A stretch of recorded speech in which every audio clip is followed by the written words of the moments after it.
کسی نے مولانا الیاس صاحب سے کہا کہ آپ دلی جاتے ہیں گشت کے لیے اور رات کو آپ دیر سے آتے ہیں اور آپ لال قلعے کے پیچھے سے آتے ہیں.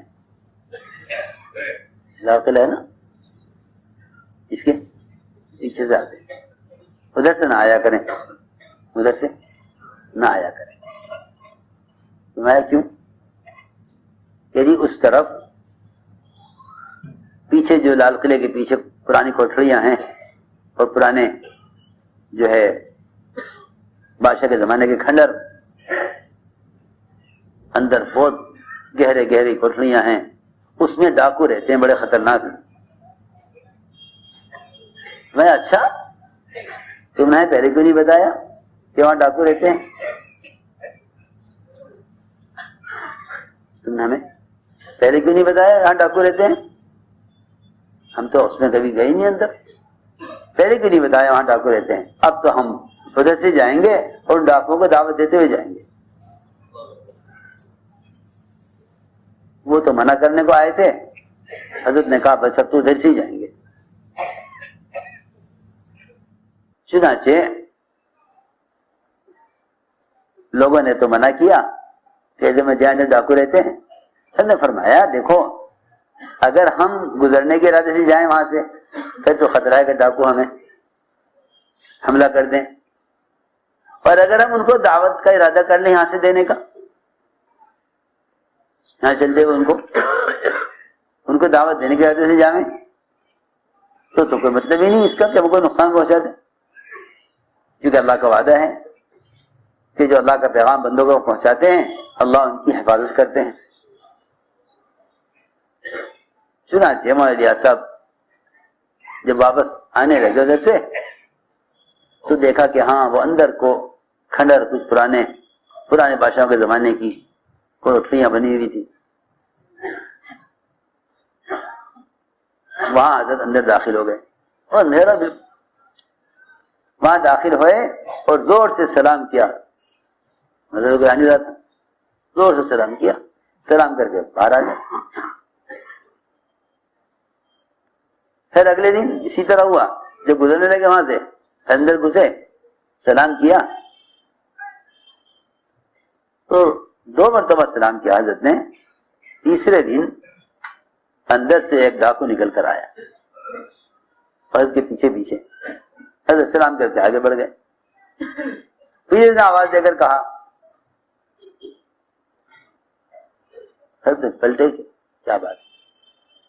تو کہنے لگا کہ ہم نے کبھی اپنے آپ کو اس قابل نہیں سمجھا تھا کہ دنیا میں کوئی ہمیں سلام کر سکتا ہے. میں آپ کو اس قابل نہیں سمجھا کہ دنیا میں ہمیں کوئی سلام کر سکتا ہے. آپ کون ہیں؟ آپ ہمیں اس قابل سمجھتے ہیں ہمیں سلام کریں؟ اور یہ کہا اس ڈاکو نے کہ اس راستے سے پولیس والے نہیں گزر سکتے جہاں سے آپ ہمیں 2 دن سے سلام کرتے ہوئے جا رہے ہیں, یہاں سے پولیس والے نہیں گزر سکتے, ان کے مجال نہیں ہے. اور آپ یہاں سے گزر کر جا رہے ہیں اور اندر کوٹری میں ہمیں سلام کر کے جا رہے ہیں, یہاں سے پولیس والے بھی نہیں گزر سکتے. انہیں معلوم ہے کہ ہم کون ہیں, ڈرتے ہیں ہم سے, اور آپ اندر آ گئے اور ہمیں سلام کر کے جا رہے ہیں. نہ تو آپ کو ہمارا ڈر اور نہ آپ کو ہم سے نفرت, نہ آپ کو ہم سے نفرت کہ بھائی ان ڈاکوں کو کیا سلام کرنا. چنانچہ وہ حضرت کے ساتھ ہو گیا. کہنے لگا کہ جی کیا بات ہے, آپ ہمارے پاس سلام کرنے کیوں آتے ہیں؟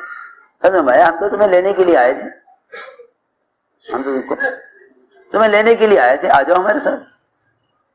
وہاں سے حضرت باتیں کرتے کرتے کرتے کرتے اسے اپنے ساتھ یہاں لے آئے.